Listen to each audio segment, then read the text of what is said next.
Hello everyone, this is Colton with POSGuys.com, and let me tell you what, every day customers are calling us asking us about the difference between the different Honeywell presentation line of scanners.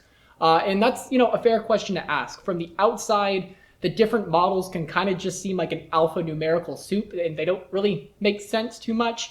But if you really look down into the details, each scanner serves a very different purpose. And sometimes those purposes can overlap, but being equipped and knowing the differences between those scanners will really help you ensure that you get the exact right scanner for the job. So we thought we'd make a video today breaking down the big differences between the scanners, what kind of applications each line of scanner might work best for, as well as give, kind of a 100-yard overview difference between the two. So if you are interested in a particular scanner, we've created chapters that are kind of broken up into the video. If you go into the description below, there'll be timestamps. You can just hit that and it'll take you to that part of the video. So without further ado, I'm going to start off with the Orbit here, and we'll just start running down the list of scanners. So first on the list is going to be the Honeywell Orbit line of scanners. This line consists of both the 7190G here and the HF680.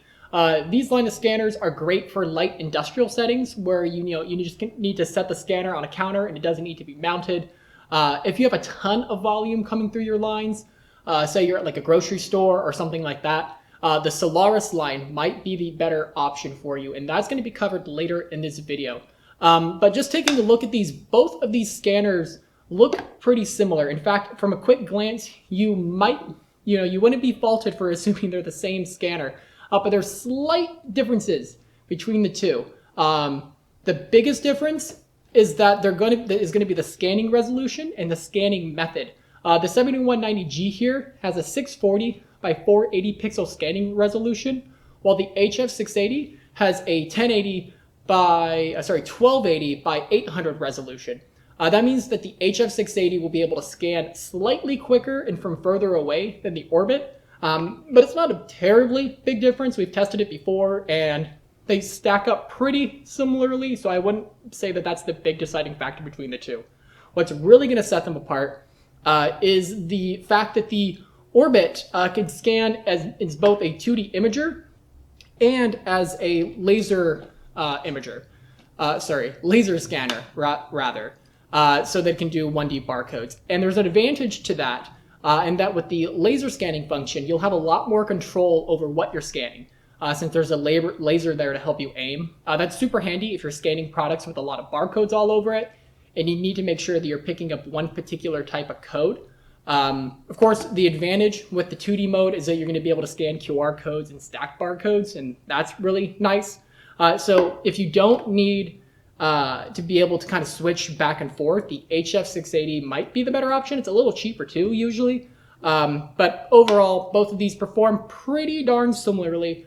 So you wouldn't be amiss with going with either of these two options.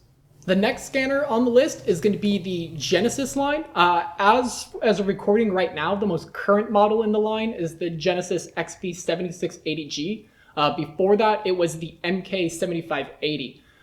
So for the newer model of this, what Honeywell really did is they really updated the look of it. I'm throwing a photo on the screen here of the older one, but just comparing that to this new one, you're going to see that it looks a lot more modern, it's a lot more sleeker, and it just gives it an overall nice aesthetic. They also gave it the ability to be mountable, which is a really great option as well. You have a few different mounting options to choose from here. There's a POS mount with an adjustable angle, a wall mount, which just kind of points at a 90-degree angle. And there's also a vertical mount, which points down a bit. The mounting option makes it really great for like a light retail setting or even a light industrial application if you don't have a lot of volume.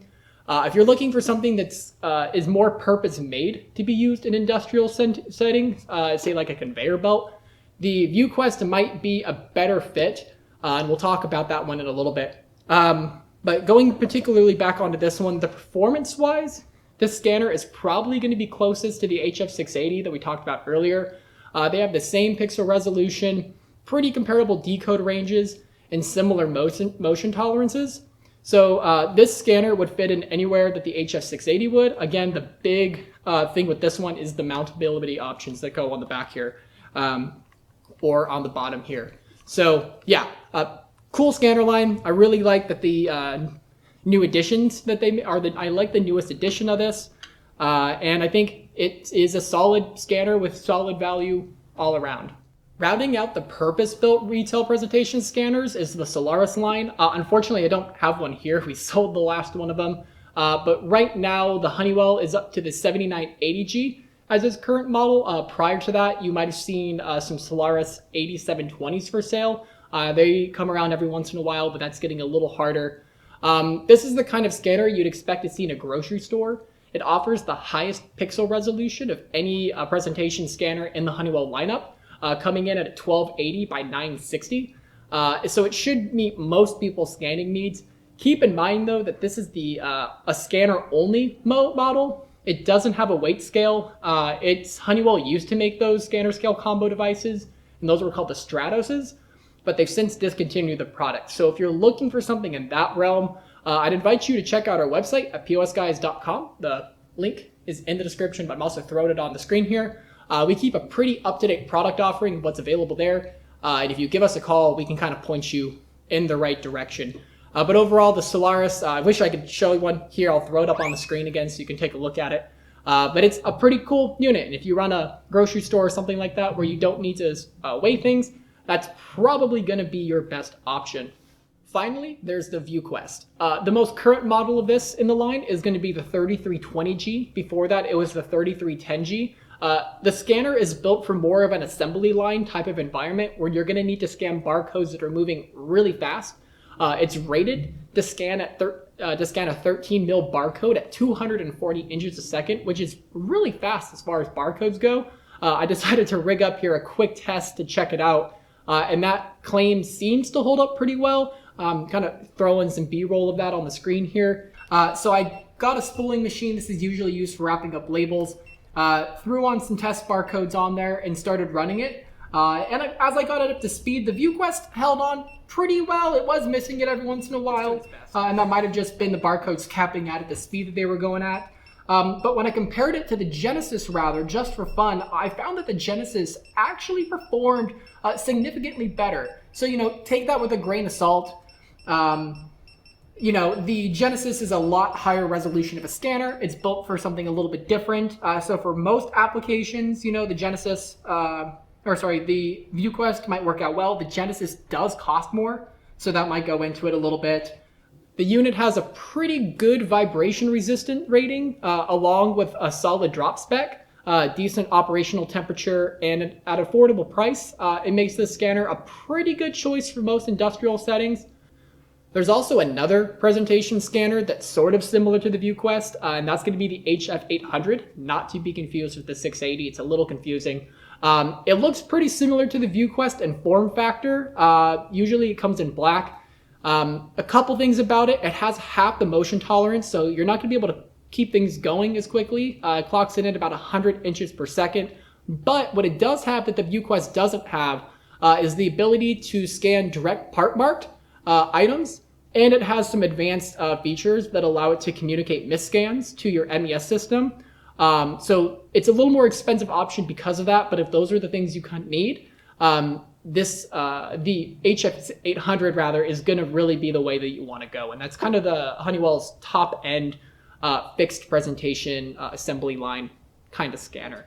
Finally, there's one other test that I wanted to try, and that was a damaged barcode test. So what I've done here is I've taken a little bit of a barcode, slapped it on a card, and then I took some Sharpie and X'd out some of the letters rather, or sort of the digits, and just running that and comparing it. And the Genesis seems to have a little bit of trouble with it, but it does pick it up. You just have to hold it there for a little while. Testing with the ViewQuest. ViewQuest seems to hold that up well. Maybe performs just a little worse than the Genesis, but not by much. We're going to go ahead and swap these out here real quick and compare the HF680 and the Orbit together. Poof, the magic of modern editing here. So I have the Orbit and the HF680. Scanning the Orbit here. Seems to be picking it up actually a lot better than the Genesis and the ViewQuest. Super snappy, holy moly. probably due to the lasering on that. And then the HF680 rather as well, pops it on. Seems not to do as well as the Orbit. I would say it's probably the least, oh, okay, there we go. It seems to be actually pretty on par. I thought I was going to say it was not as good, but it seems to be holding up just fine now that it warmed up a little bit. So, in terms of damage barcodes, they all seem to be roughly the same. I think the Orbit comes out on top. And I would test the the Solaris if I had it, but unfortunately I was not able to procure it for this test, unfortunately. So yeah, that's the results of that test. Take that as you may, some first-hand action here. And with that, that's going to wrap up the video here. Thank you all so much for watching. If you want to learn more about any of these scanners, feel free to go to our website, POSGuys.com. That'll have basically all the info you're going to want to know about these, user guides, spec sheets, the whole 9 yards really. So definitely make sure to check that out if you're interested in purchasing any of these. If you're still a little unsure about which one might meet your needs best, feel free to give us a call. Our number is on the screen now. And with that, we thank you so much for tuning in and see you next time. Take care, everyone.